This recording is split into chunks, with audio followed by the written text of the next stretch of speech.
Bonjour,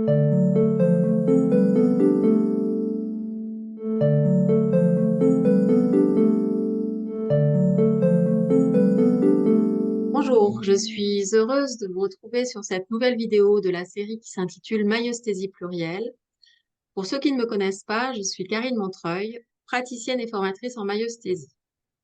Avec Aurélie Blanchet, nous vous proposons des interviews de professionnels de l'accompagnement qui sont formés à la myosthésie et qui s'expriment sur ce que la myosthésie leur a apporté dans leur pratique. Aujourd'hui, nous accueillons Céline Perron. Bonjour Céline. Bonjour Karine. Tu es éducatrice spécialisée depuis 6 ans et tu es formée à la myosthésie, certifiée depuis peu. Tu vas nous parler de ce que la myosthésie t'a apporté dans ta pratique professionnelle. Bien sûr. Tout d'abord, qu'est-ce qui t'a attiré dans cette pratique? Alors je forme aussi les soignants. J'ai aussi une casquette de formatrice et je devais former en addictologie, qui est un sujet quand même sensible.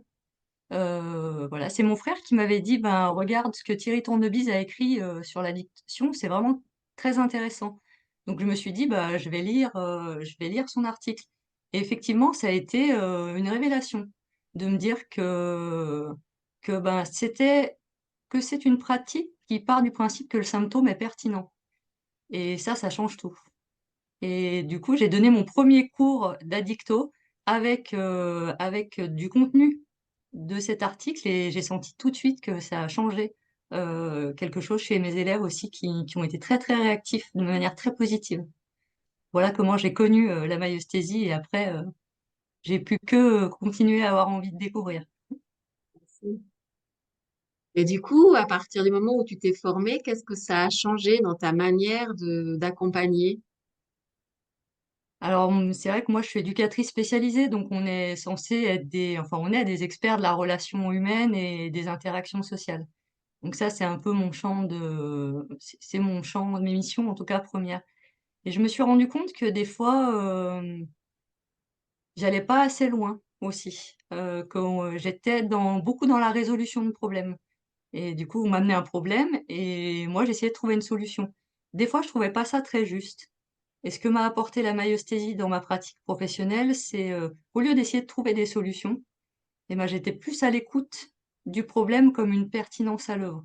En me Hmm. disant: «Ben, s'il y a ce problème-là, c'est qu'il y a une raison et vas-y, écoute cette raison que la personne développe ce symptôme, ça a du sens. Vas-y, écoute ce symptôme». Du coup, ça me change vraiment ma posture Oui. dans mon quotidien de professionnel. Mmh. Oui, du coup, j'entends que ça a changé ta posture et ça a changé aussi peut-être ta relation avec ta manière de voir les personnes que tu accompagnes. Oui, effectivement, je les vois comme ayant des ressources, Mm. justement, et en me disant qu'il y a rien à combattre, mais qu'il y a quelque chose à accompagner et ça change beaucoup, effectivement. Mmh. Du coup, comment tu réussis finalement à introduire la myosthésie? C'est-à-dire, en fait, pour toi, c'est des moments particuliers dans ta pratique, c'est plutôt parsemé au niveau juste de ta posture. Comment tu as réussi à trouver une place? Est-ce que ça s'est imbriqué facilement ou pas? Je crois de façon générale dans ma posture, ce qui est omniprésent, c'est le fait que j'ai moins de pression. Je ressens Mm. moins de pression.